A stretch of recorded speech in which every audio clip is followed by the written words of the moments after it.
So hello guys, welcome back to my channel. So दोस्तों, इस video में हम बात करने वाले हैं निफ्टी की वीकली एनालिसिस का और साथ ही साथ मंडे को इंट्राडे में किस तरह के हमारे लेवल्स रहेंगे। सबसे पहले लेकिन हम फ्राइडे के लेवल्स की बात कर लेते हैं, क्योंकि फ्राइडे को जो भी हमारे लेवल्स थे उसमें हमारे सारे टारगेट्स आ चुके थे।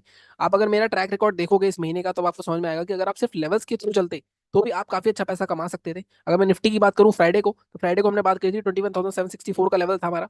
और हमारे साफ साफ रूल्स हैं, अगर मार्केट हमारे लेवल के ऊपर खुलेगा, नीचे जाके जब दोबारा क्लोज करेगा, जैसे मार्केट ने यहाँ पे करा, इसके हाई के ऊपर एंट्री बनती थी। टारगेट हमारे 21,808 और 850 थे। तो कहना कि मार्केट में इजीली हमारे दोनों टारगेट्स आ गए थे। ट्रेंडिंग मार्केट रहा, उसके बाद भी मार्केट निकला। वीकली लेवल भी हमारा एग्जीक्यूट हो चुका है। और अगर आपने पोजीशन बनाई होगी, मैं हमेशा बोलता हूँ कि वीकली लेवल्स जो होते हैं वो आप ध्यान से देखा करो। अगर आप ज्यादा मार्केट को नहीं देख पाते हो तो आप वीकली वाले फॉलो करा करो। अगर आप इंट्राडे रोज करना चाहते हो तो इंट्राडे के भी लेवल्स में डालता हूँ, लेकिन वीकली वाले में मार्केट में एक बहुत अच्छी चीज मिलेगी आपको, क्योंकि एसजीएक्स निफ्टी इस टाइम 300 पॉइंट ऊपर दिखा रहा है। तो कहीं ना कहीं मार्केट में, मैंने आपको लास्ट वीक भी बताया था कि 22,000 आने वाला है बहुत जल्दी। कहीं ना कहीं मार्केट में काफी लोग बियरिश हो रहे हैं और मार्केट में 22,044 आ गया है। बैंक निफ्टी में मैंने 1000 पॉइंट का करेक्शन बोला था, बैंक निफ्टी में 1000 पॉइंट का ही करेक्शन आया है, उसकी बात हम कल करेंगे बैंक निफ्टी के वीडियो में। लेकिन कहीं ना कहीं एक बड़ा गैप अप हो सकता है। कल भी मेरे को एक ट्रेडिंग प्लान का वीडियो डालना था, लेकिन काम इतना है मेरे पास कि आजकल की मतलब वीडियो की क्या बोलूं, ट्रेडिंग भी ढंग से नहीं कर पा रहा हूँ मैं। जैसे कि आप मेरे टेलीग्राम पे देखते हो, तो आप टेलीग्राम पे जुड़ सकते हो, लेकिन मैं आपको लेवल्स रोज देता हूँ, तो वो लेवल से ट्रेड तो आप कर ही सकते हो। ठीक है, वीकली की बात करें अब, सबसे पहले हम जैसा हम हमेशा करते हैं, देखो हमेशा मैं फ्राइडे ये डिटेल वीडियो इसलिए डालता हूँ आपको, जो फ्राइडे को मतलब सैटरडे को और संडे को निफ्टी बैंक निफ्टी का काफी लंबा हो जाता है वीडियो, ठीक है मानता हूँ। लेकिन इससे आपको सीखने को बहुत कुछ मिलता है कि आपको लेवल्स कैसे निकालने हैं, क्या कैसे करना है। बहुत सारी स्ट्रेटेजी डाली हुई है मेरे को।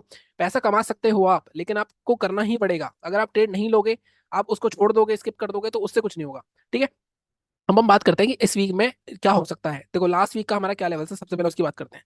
लास्ट वीक अगर आपको याद हो, मैंने आपको लेवल दिया था 21,850 का। 21,850 के ऊपर पोजिशनल लेवल की बात कर रहा हूँ मैं, 21,850।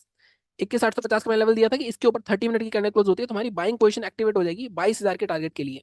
तो ये एक्टिवेट ही आपका फ्राइडे को हुआ है। ठीक है, अगर मैं 30 मिनट यहाँ पे चार्ट लगाऊं, लास्ट वीक के रिव्यू की बात कर रहे हैं अभी हम। 30 मिनट में यहाँ पे अगर देखो क्लोजिंग आई, यहाँ पे आपकी पोजीशन एक्टिव हो गई, बस आपको पोजीशन होल्ड करनी थी। अब टारगेट हमारा 22,050 के आसपास तक था। अगर आप लास्ट वीक का वीडियो देखोगे मेरा, लास्ट सैटरडे को जो डाला था, उसमें आपको समझ में आ जाएगा। तो हो सकता है हमारा टारगेट गैप अप में ही ओपन हो जाए, क्योंकि कहीं ना कहीं मार्केट में यहाँ पे अगर आप देखोगे 337 पॉइंट का गैप अप दिखा रहा है। तो कहीं ना कहीं मार्केट में एक बड़ा गैप अप होने की उम्मीद है और मार्केट में हो सकता है आप सबका टारगेट आ जाए। ठीक है, तो ये बात हो गई हमारी लास्ट वीक के रिव्यू की। अब हम बात करते हैं कि इस वीक क्या हो सकता है मार्केट में। अब सबसे पहले मैं डिलीट करता हूँ ये, और सबसे पहले हम वीकली चार्ट पे चलते हैं।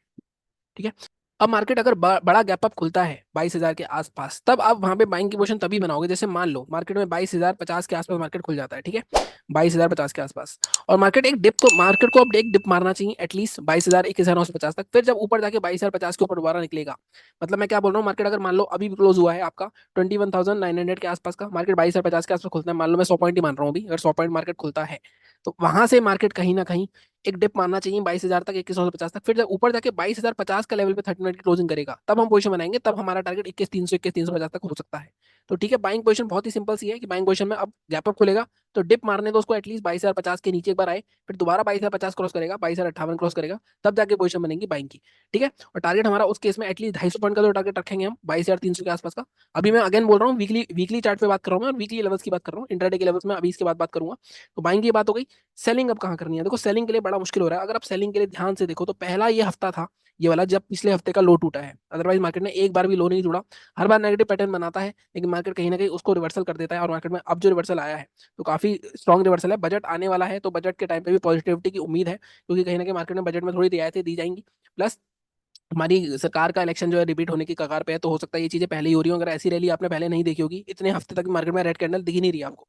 ठीक है, तो ये बात होगी बाइंग की। सेलिंग की पोजीशन हम अवॉइड करेंगे। सेलिंग कब हो सकती है, सेलिंग तब हो सकती है जब मार्केट 21,950, 21,950 का मैं लेवल मार्क कर देता हूँ, 21,950, या कि जो भी ब्रेकआउट जोन था हमारा, जोन कितना था, अभी मैं डेली चार्ट पे एक बार कन्वर्ट कर रहा हूँ उसको, क्योंकि वो हमारे वीकली चार्ट पे नहीं दिखेगा।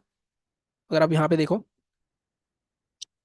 एक मिनट गाइस, यहाँ पे अगर देखो डेली में हमारा ब्रेकआउट लेवल क्या है, डेली पे हमारा ब्रेकआउट लेवल है 21,800 के आसपास का। तो 21,800 के नीचे जब तक मार्केट नहीं आता है, 30 मिनट की कैंडल क्लोज नहीं होती है, तब तक यहाँ पे हमारा कोई भी पोजीशन नहीं बनेगी। अगर इसके नीचे क्लोज हो जाती है, तो मार्केट फिर से अपनी लोअर रेंज को 21,500 तक का जा सकता है। तो 250 पॉइंट नीचे मिल सकते हैं, 250 पॉइंट ऊपर मिल सकते हैं। बाइंग की साइड तो मुझे ऐसा लगता है 22,100 के आसपास ही ओपन होना चाहिए मार्केट। तो ऊपर की साइड तो बहुत जल्दी टारगेट आ जाएगा आपका, लेकिन नीचे की साइड मुझे थोड़ा सा मुश्किल लग रहा है, क्योंकि सेलिंग की तरह लेवल एक्टिवेट होने के लिए मार्केट को कम से कम 770 के वाले नीचे आना पड़ेगा, फिर 300 पॉइंट 200 पॉइंट का आप टारगेट देना पड़ेगा। तो कहीं ना कहीं थोड़ा सा नेगेटिव साइड में ना मूवमेंट कम है। प्लस 10-15 दिन की रेंज ब्रेकआउट हुई है डेली चार्ट पे अगर आप देखो, तो मार्केट में सीधा सीधा एक आपको इंडिकेशन दिया जा रहा है कि मार्केट बहुत ज्यादा बुलिश है। प्लस मार्केट ने पूरा कंसोलिडेशन करके ब्रेकआउट करा, तो ब्रेकआउट के सस्टेन होने के चांसेस भी बहुत ज्यादा है। ठीक है, तो ये हमारी होगी बाइंग की पोजीशन की बात। टारगेट जो उन्होंने फ्राइडे को एक्टिवेट हुई है उनके टारगेट तो आई थिंक मंडे को ओपन हो जाएंगे। अब मंडे को दोबारा डिप मार के फिर दोबारा 22,50 क्रॉस करता है, 22,60 क्रॉस करता है, तब जाके 22,300 तक के टारगेट भी हमें देखने को मिल सकते हैं। ठीक है, ये बात हो गई हमारी वीकली की। डेली से भी मैंने आपको दिखा दिया सिंक करके, डेली में 21,770 के नीचे जब जाएगा तभी सेल करेंगे हम। अब हम बात करते हैं इंट्राडे की। देखो, गैप अप सब कुछ बिगाड़ देगा आपका। मंडे को हो सकता है ट्रेड अवॉइड करना, क्योंकि क्या होगा मार्केट में गैप 22,000 के आसपास गैप अप होगा। मान लो 22,050 के आसपास गैप अप ओपन होता है, या मार्केट में कुछ भी मॉर्निंग सेंटीमेंट चेंज हो जाते हैं, मान लो अगर मार्केट फ्लैट ओपन हुआ, तब हमारा ये वाला जो हाई है इसको मार्क कर लो सीधे सीधे 930 का। 950 का मैं थोड़ा सा बफ रखता हूँ हमेशा, जैसे कि आपको पता है, तो 955 के आसपास लेके जाएंगे हम। 955 क्रॉस होगा तब हम इंट्राडे के जो हमारा टारगेट होता है 50 से 70 पॉइंट टारगेट हम रखेंगे। 22,000 का पहला 21,997, दूसरा टारगेट हम 22,036 या 22,050 तक का हो। मोस्ट प्रोबेबली 90% ये गैप अप में ही फेल हो जाएगा, क्योंकि ये जो 300 पॉइंट का गैप अप दिख रहा है हमें यहाँ पे, कुछ ना कुछ तो मार्केट में रीजन है। ठीक है, इसके बाद मार्केट में सेलिंग कहाँ करनी है हमें। अब सेलिंग के लिए देखो यहाँ पे थोड़ी सी दिक्कत है। अब मैं अगर मैं ये ट्रेंड लाइन बनाऊं तो एक ट्रेंड लाइन आ रही है हमारी, और सेलिंग के लिए मिलना भी मुश्किल है मुझे ऐसा लगता है ट्रेड। तो यहाँ पे अगर ट्रेंड लाइन टूटती है तो प्रीवियस स्विंग हमारा इस जोन के आसपास आएगा 21,800। तो अगेन यहाँ पे मैं फिर से वही लेवल रखूंगा 21,780। इसके नीचे इससे पहले सेल नहीं करोगे आप। टारगेट हमारे क्या रहेंगे, टारगेट हमारा ये जो गैप फिलिंग है यहाँ तक मार्केट आ सकता है, अगर मार्केट इतना नीचे जाता है कि 672 तक। तो यहाँ पे आपको ऑलमोस्ट 100 पॉइंट यहाँ पे मिल सकते हैं। इसमें पहला टारगेट आप रखोगे 780 के नीचे, 734, 730। सेकंड टारगेट आप करेगा 679। तो यहाँ पे भी 100 पॉइंट है, यहाँ पे भी ऑलमोस्ट 100 पॉइंट है, तो आपको मिल सकता है। लेकिन ये तभी होगा जब मार्केट फ्लैट ओपन होगा। अगर मार्केट फ्लैट ओपन नहीं हो, गैप अप ओपन हो गया, मान लो 22,000 के आसपास गैप अप ओपन होता है, तो एक डिप आना चाहिए।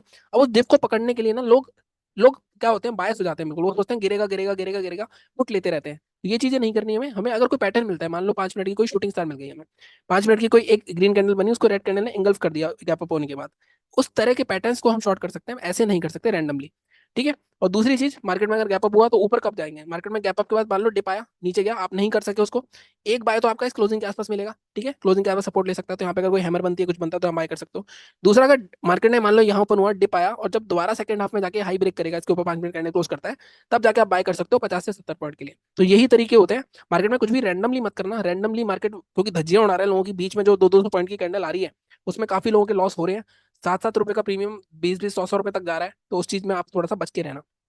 ठीक है, तो यदि हमारी निफ्टी की एनालिसिस, बैंक निफ्टी की एनालिसिस में कल डाल दूंगा।